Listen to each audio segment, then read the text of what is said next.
The title is The Age of Artificial Intelligence, The Rise of the Thinking Machines. And to moderate the panel, I'd like to introduce Joseph Misik, who's the Managing Director of Knowble. He will introduce himself, and then he'll introduce the panel. Thank you.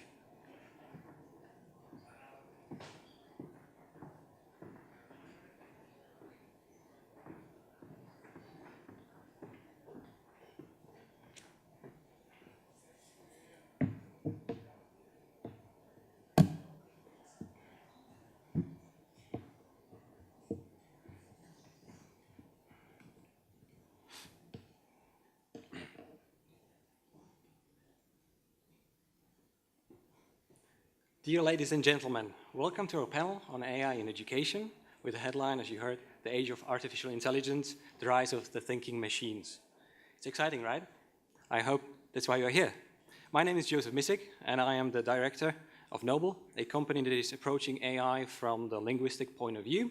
So what we do is using computational linguistics and machine learning to create personalized language learning products. But enough about me.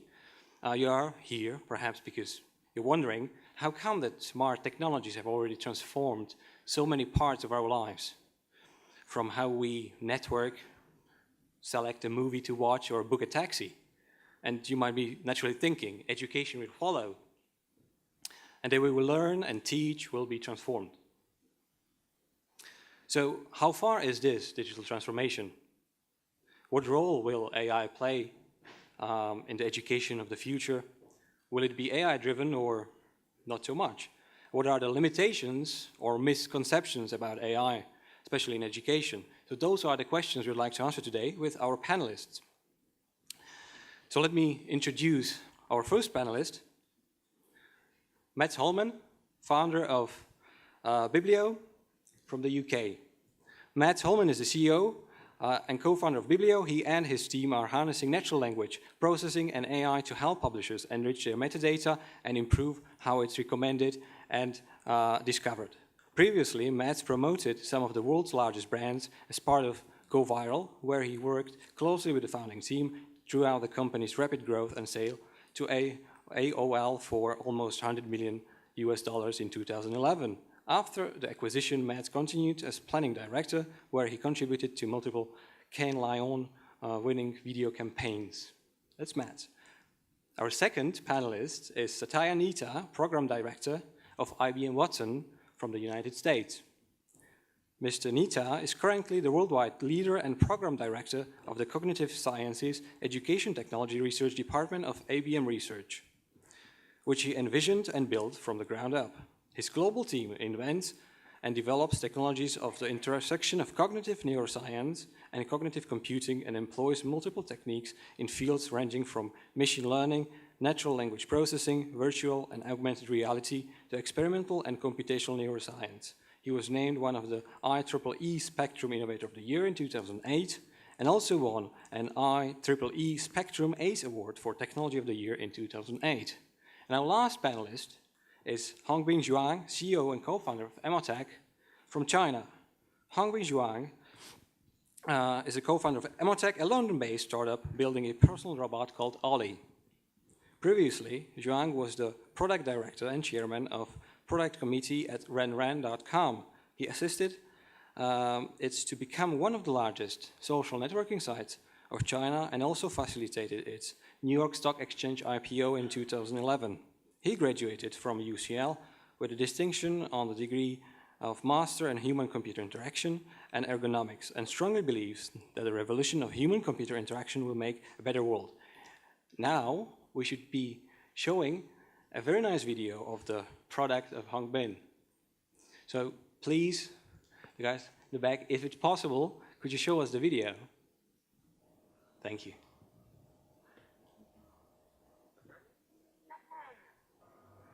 Hi everyone. Welcome to the AdTech Europe. I'm Ollie, a personal robot with personality. Let me show you a bit what I can do.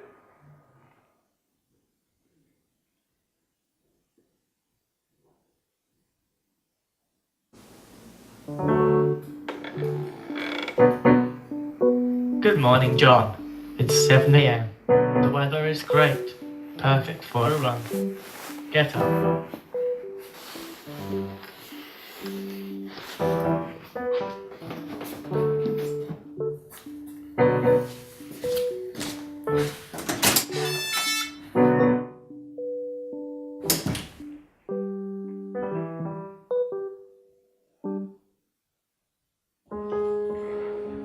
Hi, John. It's 8 o'clock.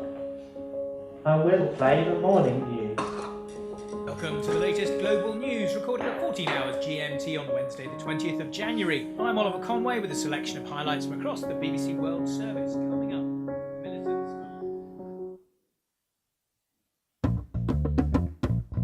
Kelly, I'm off to work. Have a good day. Don't forget your umbrella. It will be raining later. Thanks. Want to know more? Please.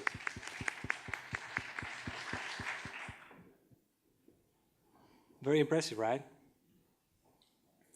So I've been told also that in order to ask questions, we have an app that's called Me Too. If you get into the app, you can ask questions, but you have to click on a little icon in the middle, which shows like 2 messaging bubbles.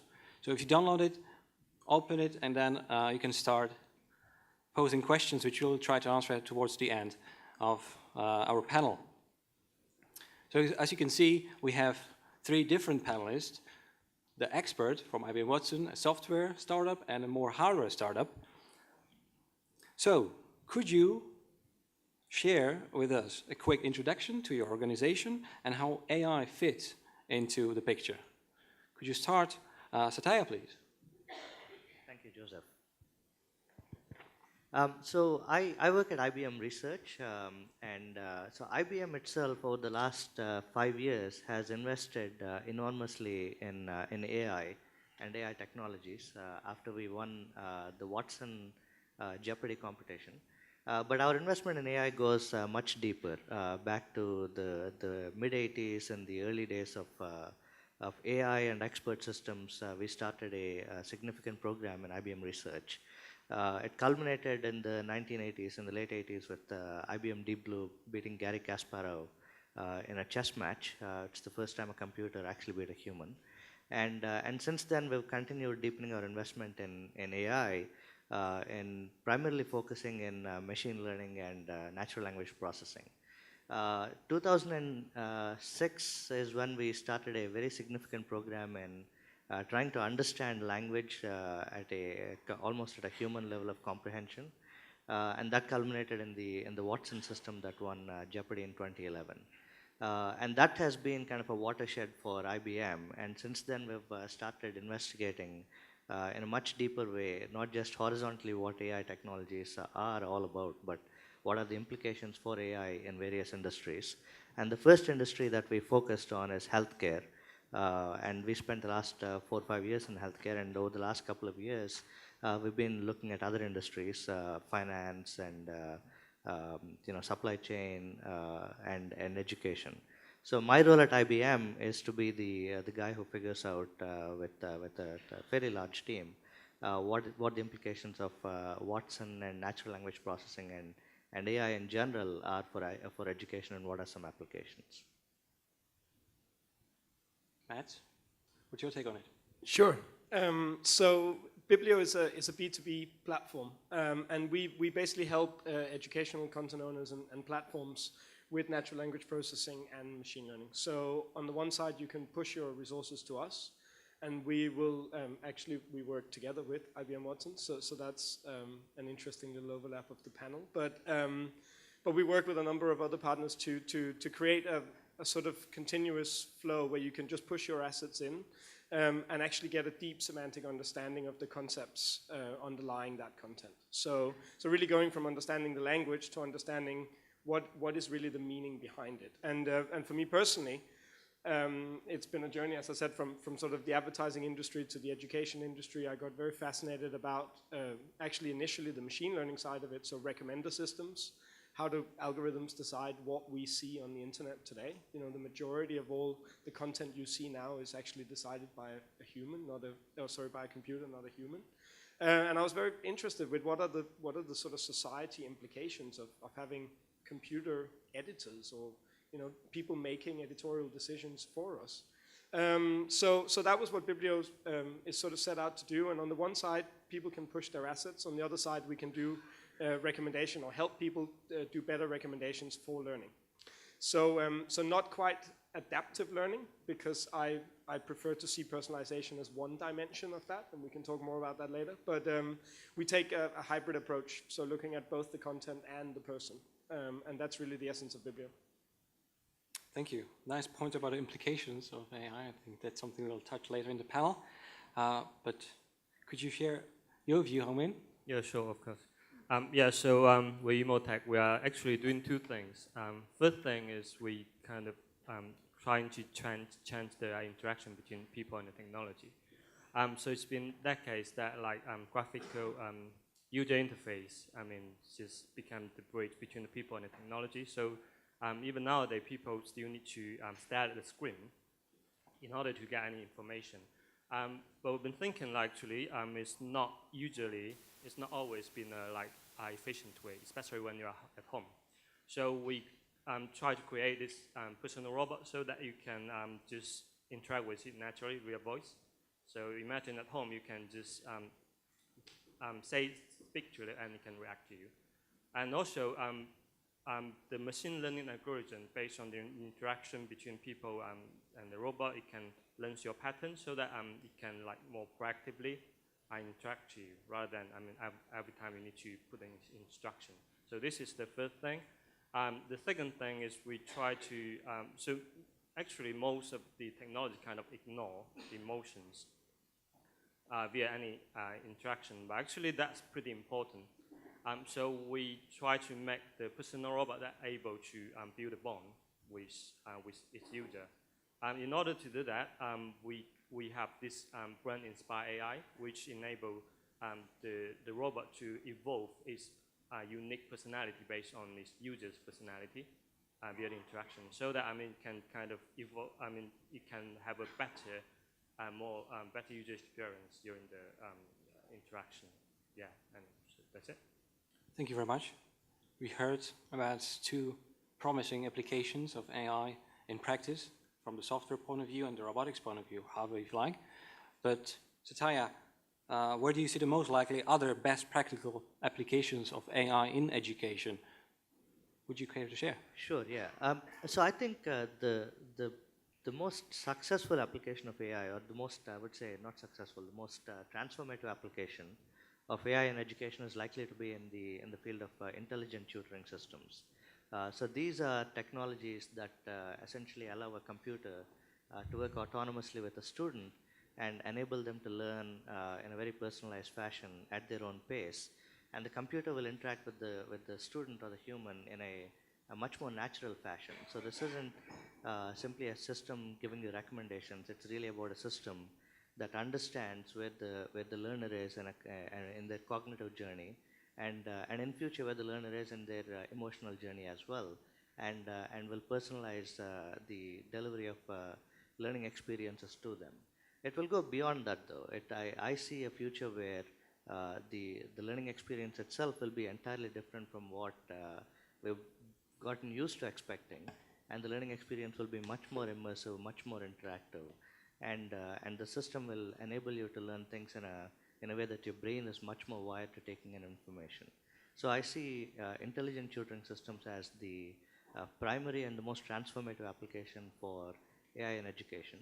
And there will be other applications as well. There will be applications such as AI systems that will recommend career paths for you and structure together a series of courses or learning experiences to allow you to meet your goal.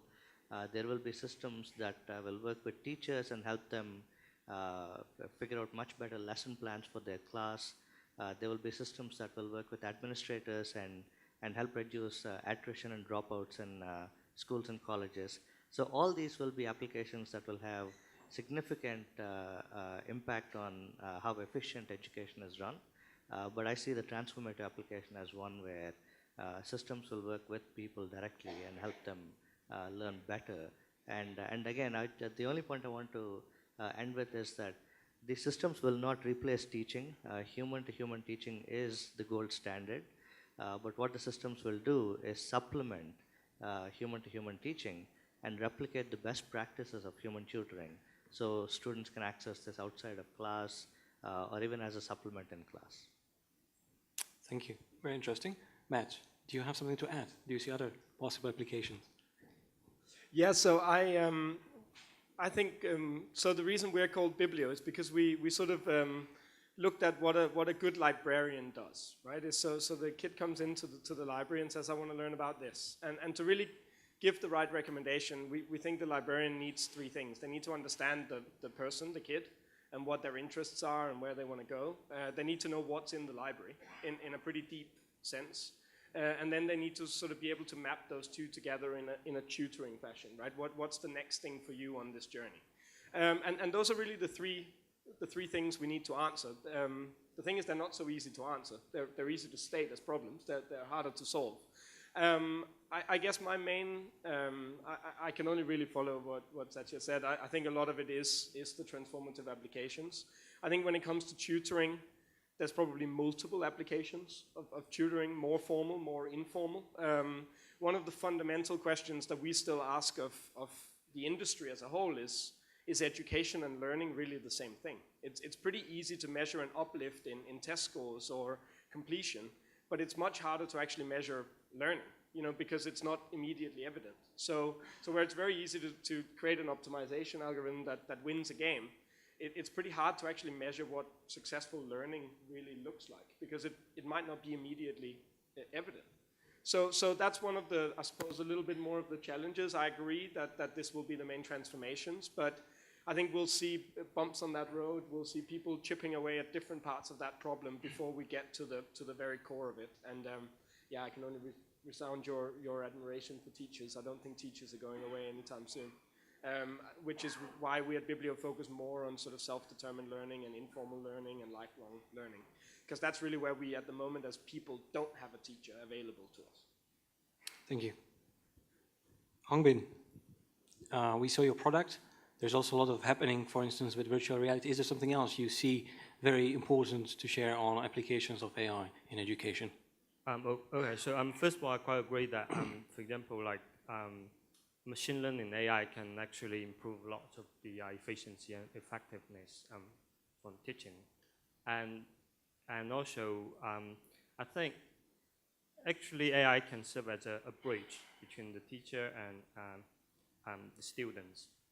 On the teacher side and also the students, I think information overload is obviously like one of the bigger and bigger issue nowadays. Like you got lots of information, but you really don't know which part you really need to focus on. And also personalization, that's also a pretty good technique to solve this kind of issue. But actually, another aspect I think AI can do a lot is about like become a companion, learning companion. It's just more like, for example, like a teacher to the student, they're not just teaching skill, knowledge, they also try to motivate the students. And also a lot of research showing that this kind of emotional interaction, motivation actually can come up with a pretty good performance in terms of the learning. And so actually as the product we were developing is like always there in your home, so that this kind of embodiment technology can try to create a bond between like the robot and maybe the students, the kids, and so that it can, based on catching for example, the interaction, the emotional feedback, so that it can kind of learn a better pattern, and so that know what is the right timing to trigger or what kind of information or the learning scenario. And also it can actually it can teach in the contact. So for example, in the morning when you're in the kitchen, it can maybe like teaching you some language about like the kitchen or cooking stuff, breakfast or yeah. So it's based on like your lifestyle, life pattern at home. Yeah. So I think that's another pretty important aspect in terms of the Thank you. So can I? So one thing that I think is also interesting to recognize, because I think it's a very good point you make about meeting AI in real life.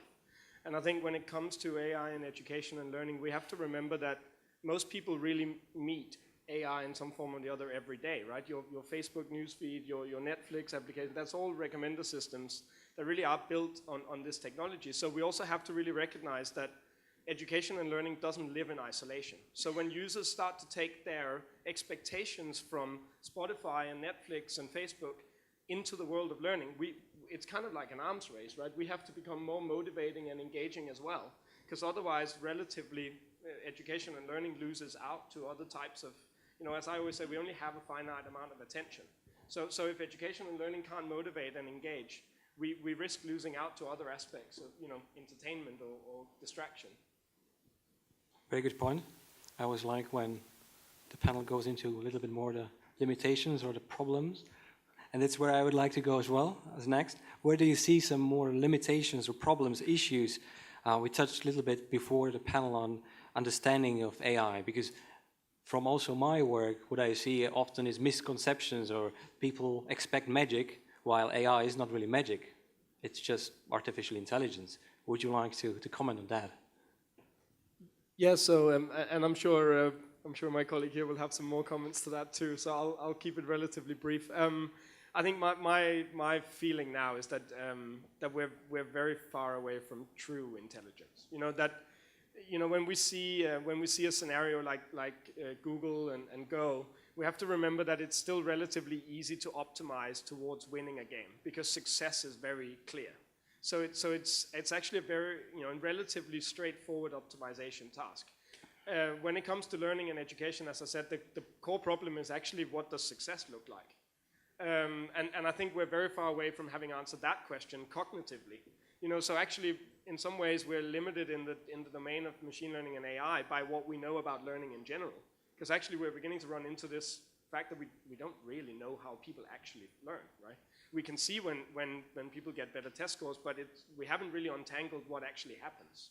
So I think those two things have to go hand in hand. And I think people tend to forget the second part, that actually until we really understand humans and the world and how we learn, we're going to be blocked in our advancement by that. So that's probably my main sort of take on limitation. So I've been told in preparation for this panel that if I disagree with the panelists, it makes for a more engaging panel. So I'm going to disagree with only a minor point that Matt's made, which is I actually think the winning Go or defeating Kasparov or Jeopardy are actually not simple optimizations. They are actually enormous challenges in AI, and that in itself, in a sense, actually explains the limitations of the discipline. So in every application today where AI has been very successful, whether it's Google winning Go or driverless cars, Watson winning Jeopardy, or even something as simple as recommender systems, the applications were very heavily fine-tuned, and that's actually one of the secrets of AI that people don't really talk about outside of the field. There's a tremendous amount of optimization and fine-tuning done for that specific application for the algorithms to work efficiently and at a very high success rate. And that's a major limitation. So there's a very huge contrast between biological intelligence, which is what we all have and what the animal kingdom has, and artificial intelligence, which is essentially just mimicking very specific attributes of intelligence to do very specific things. So at this point, there's absolutely no suggestion in the technical field from anyone who really knows the field that doing something very specific like answering questions or driving a car is indicative of larger intelligence that's present, because there is actually no idea, there's absolutely no idea that we have about how intelligence itself works in the brain. Which brings me to the next point Matt's made, which is education and learning are not the same thing. And in fact, how does learning happen? And how do we know that learning was successful? In fact, cognition and intelligence are two of the most complex things that we ever do as humans. And at this point in time, while dramatic advances are being made in neuroscience, especially at the brain behavior level and the connectome level, a deeper understanding of intelligence is elusive. So consequently, trying to build systems that really understand humans and that mimic humans and can essentially teach you in better ways is quite a challenge. It is more challenging than Google winning Go or Watson winning Jeopardy. But even those were actually very difficult feats in the first place. So what we have in front of us is possibly a 20, 30-year journey to start to understand what effective learning experiences are all about, and then using AI techniques to build these effective learning experiences. So that's kind of the major limitation in my mind. Thank you.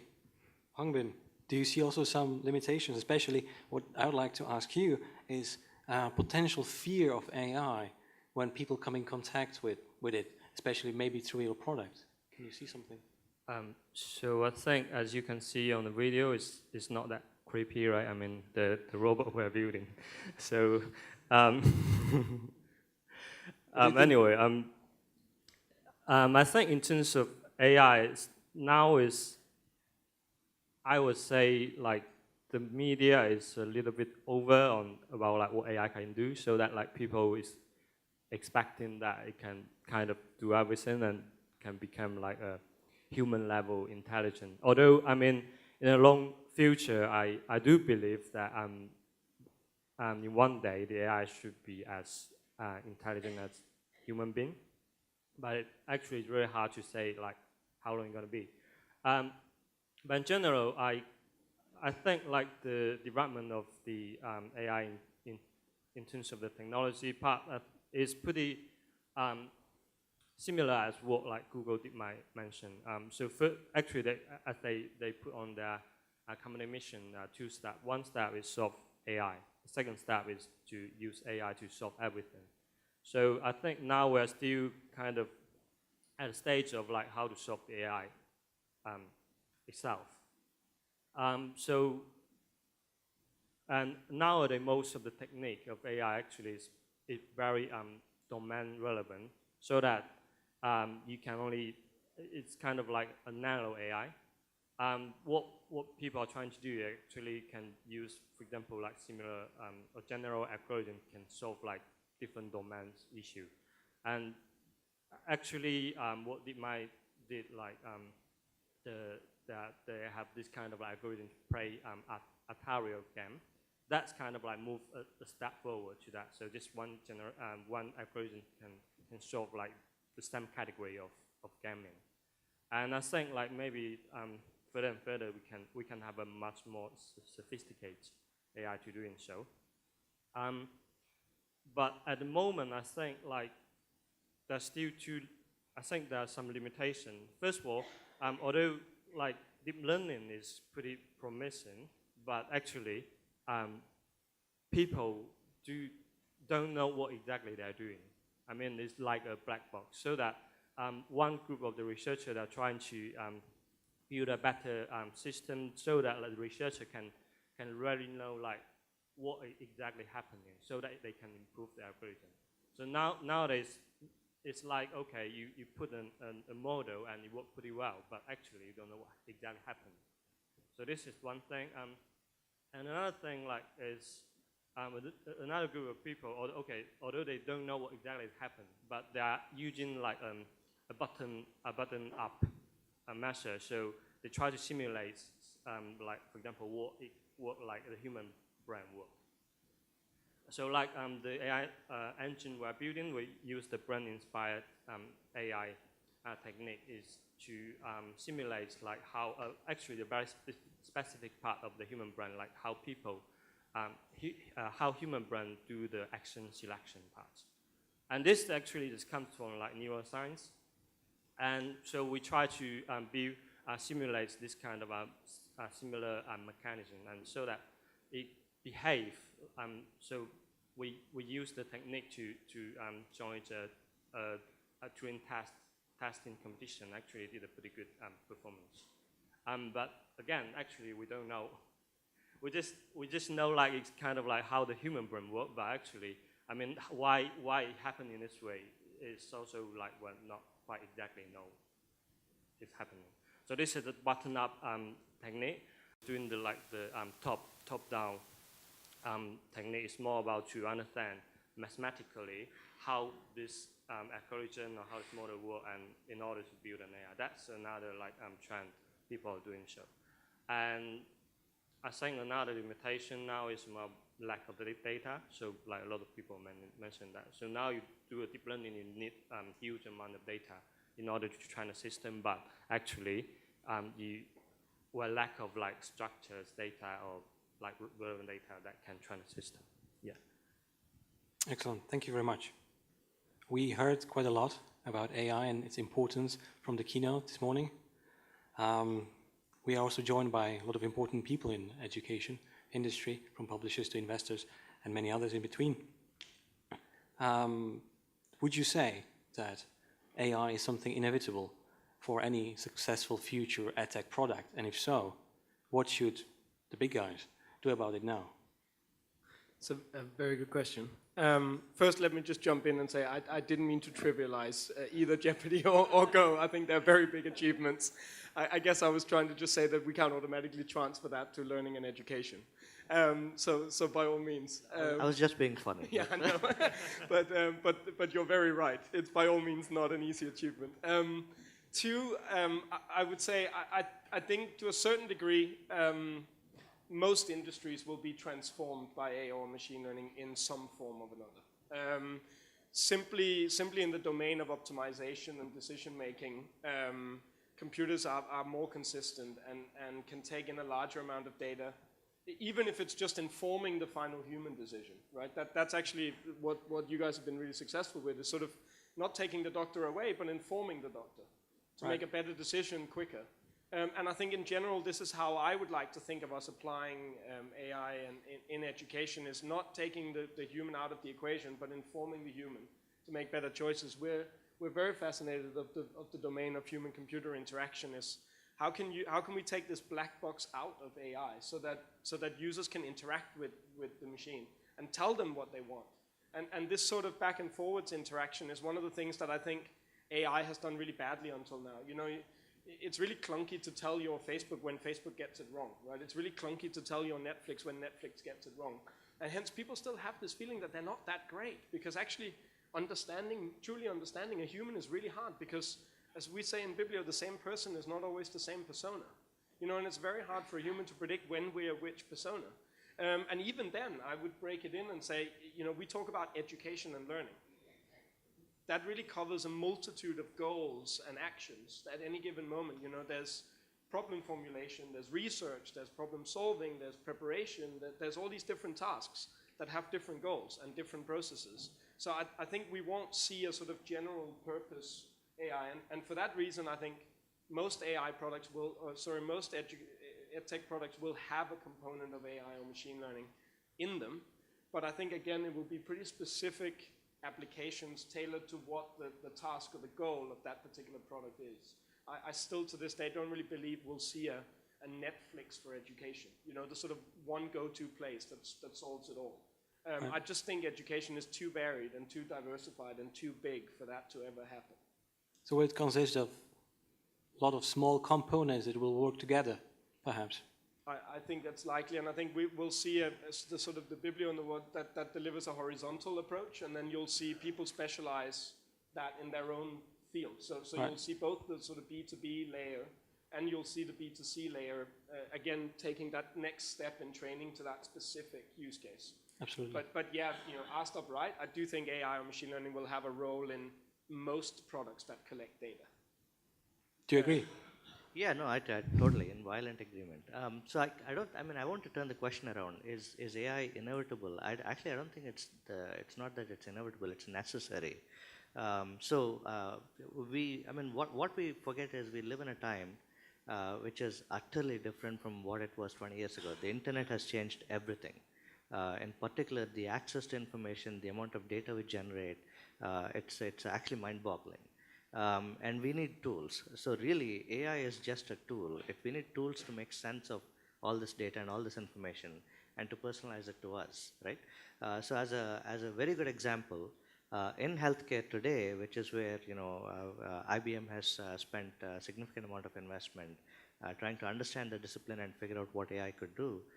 In healthcare today, on an average day, the amount of data that's generated is in the terabytes, and the amount of information that's generated is in the terabytes.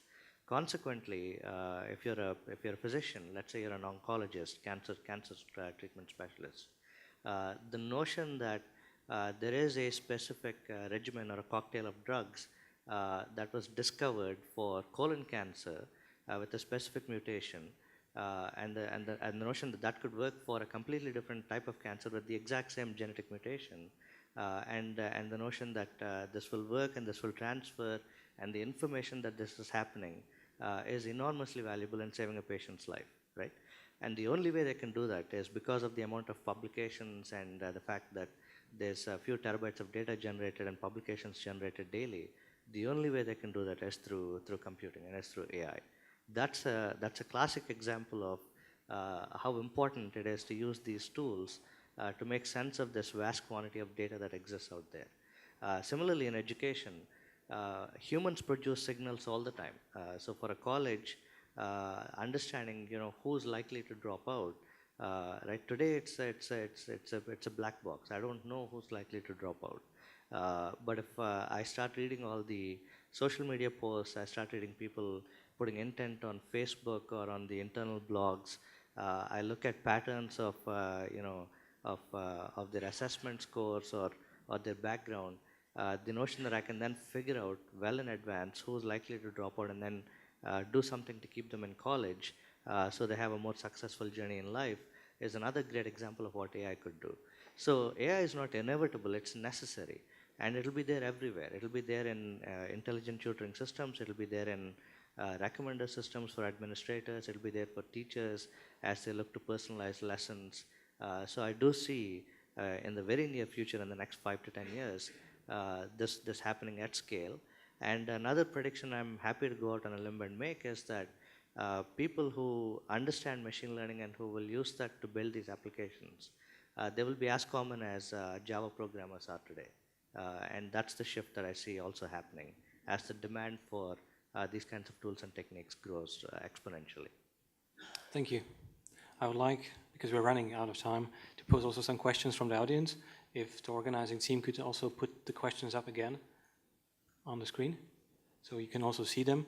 There is one which got 7 likes. That's the one I'm going to select first.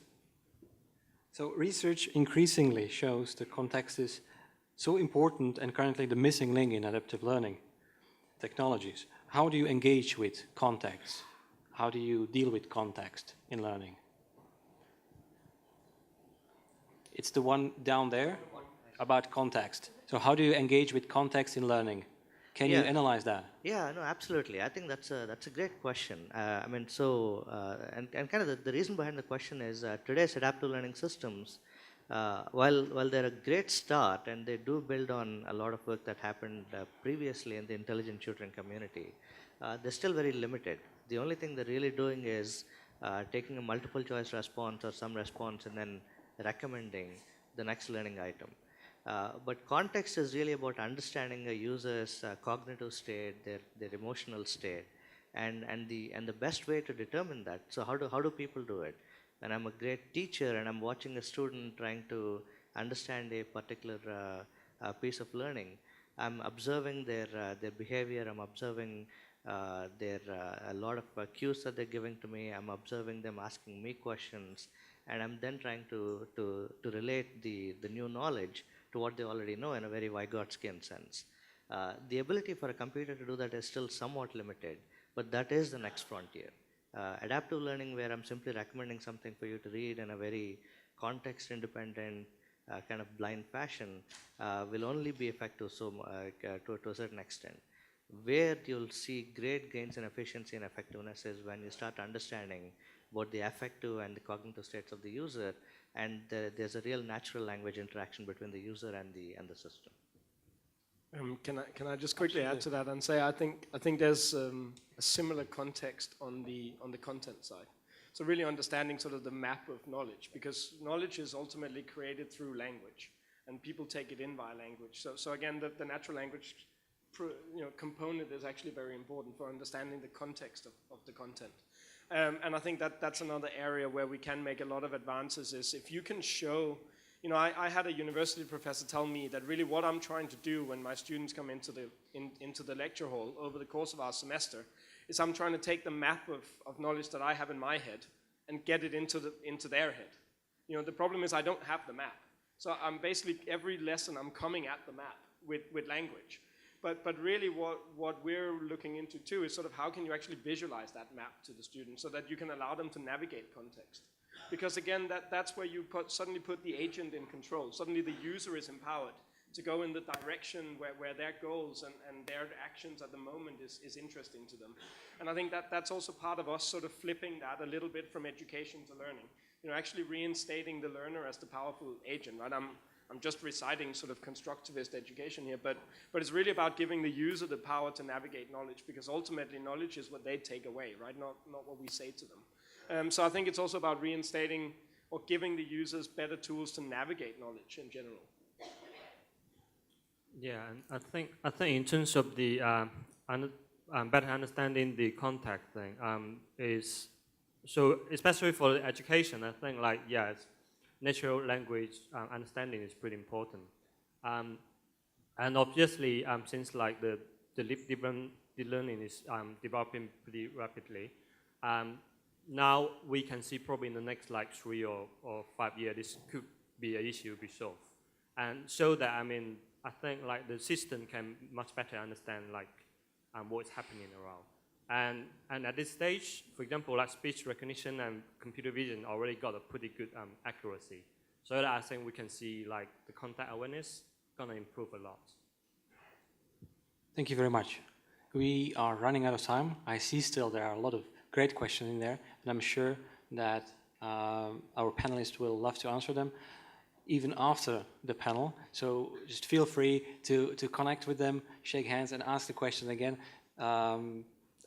Unfortunately, we are out of time. I'd like to conclude by saying that I think the most important thing to keep in mind is that we are here about creating more efficient learning. That's the goal. Would you like to comment? Yeah, Final no, thoughts? I think we're, and I think largely we're taking a very important shift in the next decade from sort of, as I said, from education to learning, right? We're really giving up on this idea that learning stops when you leave school. You know, you're likely going to have to train 3-4 times. So this is where learning actually becomes more important than ever. So that's probably my last. Absolutely. Last comment? Yeah, I look forward to a time when we can actually transform learning experiences completely with the new set of tools that AI allows us to use, and to have much more interactive, much more immersive learning experiences that are structured, that are designed to be very efficient for us to absorb, and that are structured based on an understanding of how the brain itself is wired. Yeah, I think AI for education actually is a pretty promising industry and direction, and we can see a lot of potential opportunity that we can, for example, collaborate with a lot of people in order to make a better learning experience. Yep. Thank you very much. Thank you for attending. Please enjoy your lunch. Thank you. Bye-bye.